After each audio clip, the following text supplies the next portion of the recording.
So how, W13, what do you think? Mike, you know very, very well that I just worry about that chunk that goes in the middle there.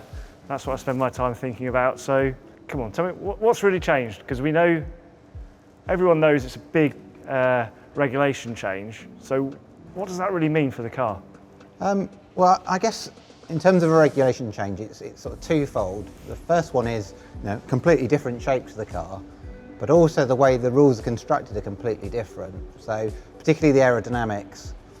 And when you look at what we've got here, it's changed front to back. Everything right from the tip of the nose all the way to the back of the car is new. Probably the only bits that have carried over are things like the steering wheel and the pedals. And what we're really trying to do is to sort of get the underlying shape of the car right, the underlying architecture of the car right, so that we can get the right aerodynamic packaging around it. The car is shorter than last year by regulation, so we've had to shorten the gearbox. As you know, we've done quite a lot of packaging work on the front of the engine. There's been a fair amount there, yep. So we can shorten the car. And then it's all the detail bits, the packaging of electrical boxes, the whole layout of the electrical system on the car has changed. This year we've got bands on hydraulic suspension, so we're back to conventional springs, so that's changed how we're doing all the suspension as well. So lots and lots of detail all the way through the car. So when I look at it from my non-expert view, I see the front wing completely different. Yeah. I see a huge change in the side pods, and then look at that rear wing. Yeah. That's just completely different. Yeah. So I guess front wing's pretty much driven by the regulation, and to the same extent the rear wing. I guess when you look at the side pods, I know you guys, you'd be worried whether that's going to cool. Yeah, I'm worried about my engine and how's that going to get cooled with a side pod that just seems to have disappeared. Well, a big chunk of work has gone into this car to try and get that cooling, and to get that cooling in a more efficient way. And as you know, the work we've done together on layout of the exhaust and the cooling systems of the car, I think, are going to pay big dividends in the aerodynamics. That's the car. Yeah. Talk a bit about the PU? Yeah. That's not the PU. Well, it is a PU, and it's one from a couple of years back, but we won't be showing exactly what we've done, because there's just so much great work, I think, done by the team on, especially the way that it sits within the car. Well, as you've said to me, we all know, how much work's gone in to get it into the car. Front of engine, just completely different. Yeah. And I know, I guess over the years, we kind of talk about the front of engine, and almost every year we're rearranging it. Yeah. But this wasn't a little rearrangement. This has been a massive tear up. Sorry about that. Yeah, no, but it's to make it look like that, isn't it? Yeah. So we all understand. And like you said, the exhausts again. And again, I guess it's another one of those items you kind of look at it every year, and we tweak it here, we tweak it there. You and I both know that what's under there is completely different. So there's that whole packaging piece. But then we've also had some regulations put on us. The fuel? The fuel, yep. So the sort of sustainable element, the E10, the ethanol, and just the way that changes the combustion. The fuel, putting ethanol into the fuel, it does just mean the calorific value goes down. So from a starting point, you've kind of got less performance. Yeah, so just less energy in the fuel. Yeah, so for the same amount of fuel that comes through, there's just less energy in it. Yeah. So that's a problem for us, because it's taking performance away. But then the fuel also provides, it's more knock resistant. So again, just the characteristic of that ethanol and swapping it is that the fuel will be more knock resistant. So then we can run the engine a bit harder. And it's about minimising one side, maximising the other, and making sure we get the performance back. Yeah, big challenge. Yeah. The number of candidate fuels that we've done, the number of different blends that Petronas brought, it's just, it was a big part of the development this year. And then when you put on that, on top of that, then you've got the fact that it's frozen. That's the PU. Yeah. That's the PU for the next 4 years. Yeah. Well, yeah.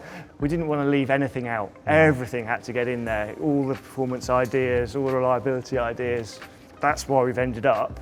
If you look at the parts count of what's carried over, we're not that far off you. It's you're talking about one steering wheel. There's not that many parts we've carried over. It's definitely the biggest change that we've done since this regulation. Yeah, massive job. So what do you think the drivers will feel when they drive it? Will it be different for them? That's going to have more of an impact on what the drivers feel than the engine. You've talked about the aero just being completely different, and I think when we've had some chats before, you've said that the way that the car goes into the corner and comes out the corner is going to be quite different aerodynamically. Yeah. And I suspect that will make more of a change than Yeah, the engine changes. I think we've had roughly stable regulations for quite a long time, and we've developed the car around those regulations, made sure that our sort of low speed to high speed balance shifts and our balance shifts through the corner are what we want. And the race engineers have got used to developing around those cars, the vehicle dynamicists have got used to those cars, and now it's going to be different, and I'm sure it's going to take us a little bit of time over the test in Barcelona and maybe even the test in Bahrain to sort of dial in the setup we want and end up in the position we want.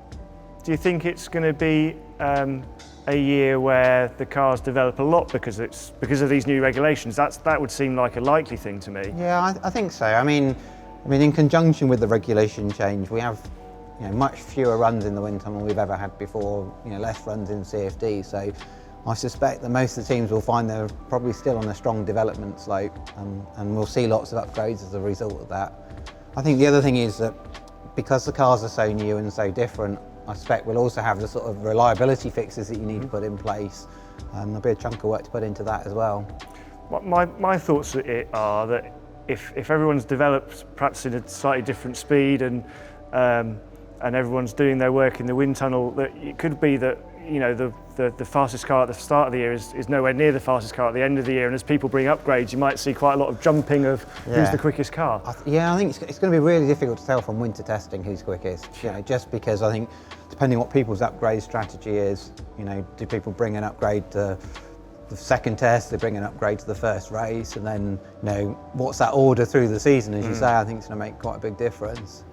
Trying to read what's going on in Barcelona and Bahrain tests is going to be even harder than usual. Well, we'll do that anyway. We'll try and do that, and try and explain where we are. I think the other thing, with these cars is obviously the start point was to try and develop a car that was better to race. Yeah. Cars that could follow, and I guess as an aerodynamicist, we can look at the wakes we see in the CFD.